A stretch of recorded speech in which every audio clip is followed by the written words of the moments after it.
Romance. Hands Up, Pants Down. Shapeshifter Police Romance. Written by Cynthia Mendoza. Narrated by Moira Todd.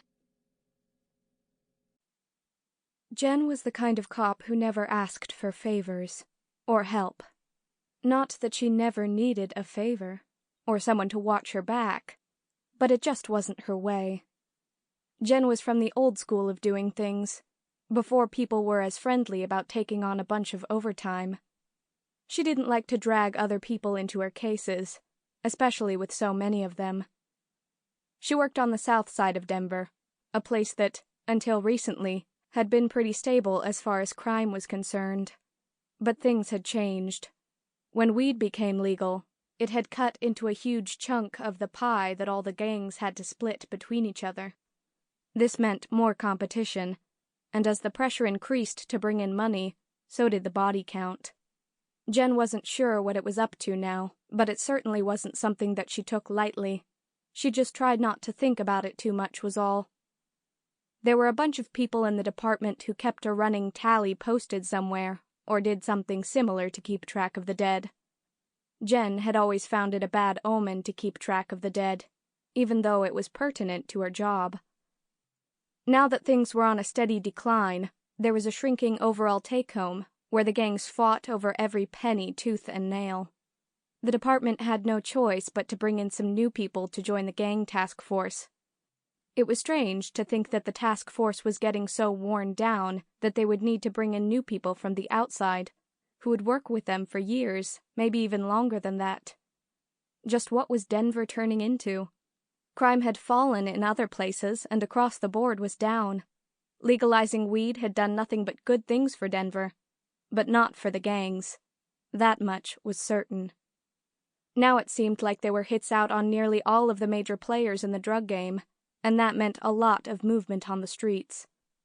All of the people who had gotten out of selling dope to sit on the sidelines now had a chance to cash in, and all they had to do was kill certain people. Or in some cases, not even kill them. Just sabotage the brakes of their car, or dump poison into their cough medicine. So, much later in the night, when they passed in their sleep, it was later ruled an accident. There were so many ways to take a life. That was something that Jen was always reminded of. She knew how much time went into thinking out some of the hits that were going on, and she also knew that it would take just as much thinking and then some to counter them. The room Jen sat in was filling with her peers. They'd been waiting the last 10 or so minutes for the chief to show up. Jen had been thinking that it would be about the new joins that were slated to arrive the next day, but then she saw the look on the chief's face as he walked in, and she knew it wasn't about that. "All right, everyone, let's have a seat," the chief said.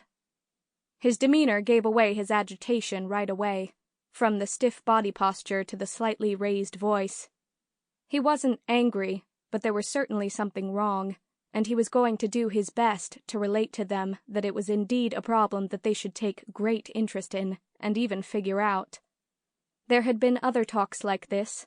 It was almost becoming a thing, a routine where they discussed some terrible occurrence that had rocked the city and shocked everyone with gruesome headlines that seemed to be inspired by some gangland hell.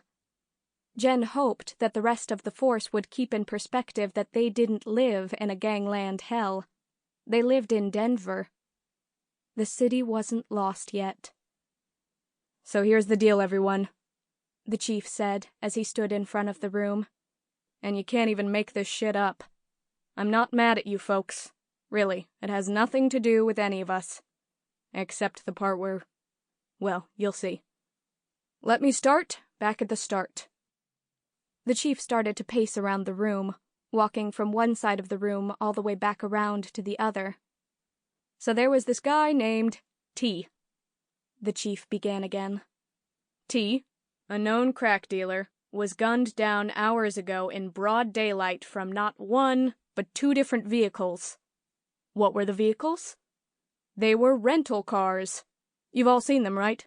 You know how the company is supposed to have a really good accountability with all of that, or at least you would think."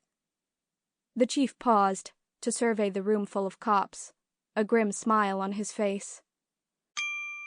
Sample complete. Ready to continue?